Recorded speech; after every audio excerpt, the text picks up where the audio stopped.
Bonjour à tous, dans cette vidéo nous allons nous rappeler comment on divise des fractions. Alors, on rappelle la règle, pour diviser par un nombre, je multiplie par son inverse. Donc, on va faire deux exemples pour se rappeler tout ça. Premier exemple, j'ai 4 onzièmes divisé par 3 onzièmes, et le deuxième exemple, 12 septièmes divisé par moins 6 quatorzièmes. Alors, le premier exemple, si j'applique la règle, diviser par 3 onzièmes, c'est-à-dire que le nombre 4 onzièmes, je le divise par 3 onzièmes, et bien diviser par 3 onzièmes, ça revient à multiplier par l'inverse de 3 onzièmes. L'inverse de 3 onzièmes, je vous rappelle, j'inverse en fait le numérateur et le dénominateur, c'est 11 sur 3, 11 tiers. Donc je vais transformer la division finalement en multiplication. Et bien pourquoi on fait ça? Tout simplement parce qu'on sait déjà comment on effectue une multiplication. Pour multiplier deux fractions, il suffit de multiplier les numérateurs entre eux et les dénominateurs entre eux. Donc en fait, la division revient à faire une multiplication en inversant la deuxième fraction. Alors maintenant, une fois que j'ai ce produit-là, je vous rappelle, on fait 4 fois 11 et en dessous au dénominateur 11 fois 3.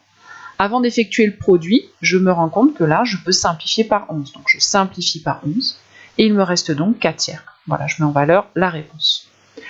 Deuxième calcul, eh bien c'est la même chose. La division, je vais d'abord la transformer en multiplication. Donc, je transforme la division ici en multiplication et en inversant la deuxième fraction.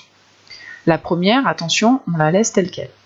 Donc là, j'obtiens 12 septièmes fois, et j'inverse la deuxième fraction, donc 14 sur moins 6. Et maintenant, je reviens à faire un calcul avec une multiplication, ça on l'a déjà vu.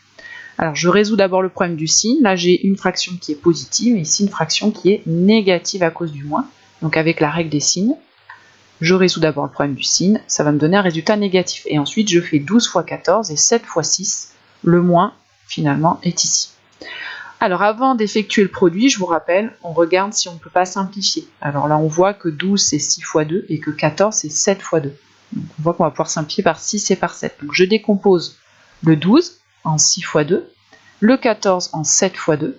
Et donc, je peux enlever le 6, le 7, et il me reste au numérateur 2 fois 2, et au dénominateur il ne reste plus rien. Alors, attention, il ne reste pas 0, parce qu'on ne peut pas diviser par 0, il reste 1. Et donc moins 2 fois 2, 4 sur 1, ça fait le nombre entier, moins 4. Voilà, ici on encadre encore sa réponse. Donc on pense que pour diviser par un nombre, on multiplie à chaque fois et on inverse la deuxième fraction. On pense à simplifier et à résoudre le problème du signe avant d'effectuer le produit. Voilà, cette vidéo est terminée.